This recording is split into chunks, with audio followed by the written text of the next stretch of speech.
La levrette. Alors la levrette, c'est une des positions les plus connues. Mais pourquoi la levrette est-elle aussi populaire?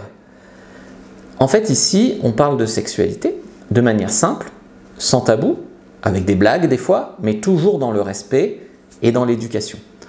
Et aujourd'hui, on va décrypter la position levrette et on va dédier cette vidéo à Marine Leleu, l'influenceuse youtubeuse. Alors, c'est une blague, ok, très bien. Donc, la levrette, c'est quelle position?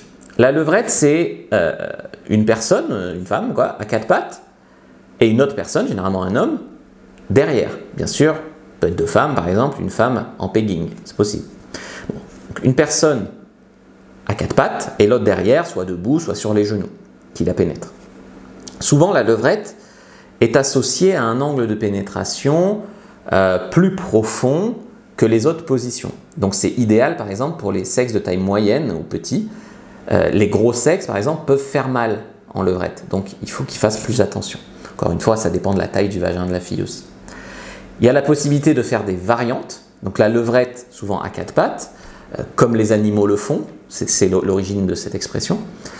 Mais la levrette peut aussi être faite debout, par exemple. Donc par derrière, debout, la fille un peu penchée en avant.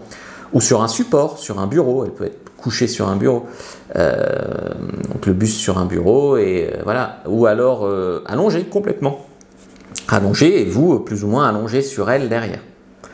Donc les avantages de cette position, c'est quoi? C'est que c'est très bestial, c'est que les sensations sont plus intenses, que ça permet de stimuler d'autres zones. Tu peux toucher ses cheveux ou les attraper.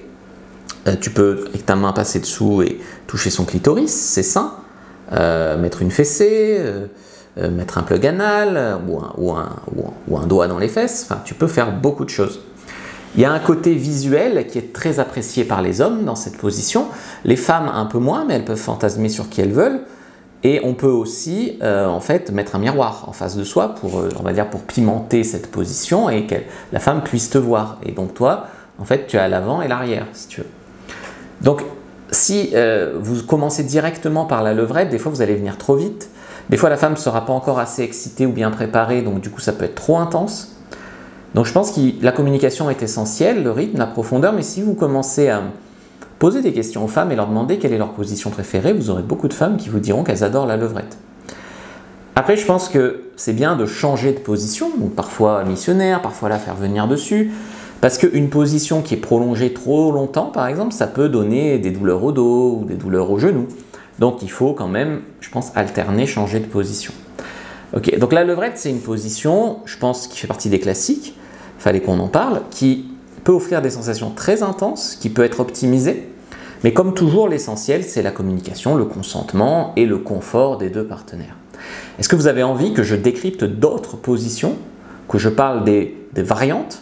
Dites-le moi dans les commentaires. Là, on est au jour 3 de la semaine des bons coups. Pendant toute cette semaine, vous avez 25% sur toutes mes formations avec le code bon coup. Et surtout, vous avez moins 30% sur la formation TutoX, qui est une formation où je vous montre tout pour de vrai avec des actrices.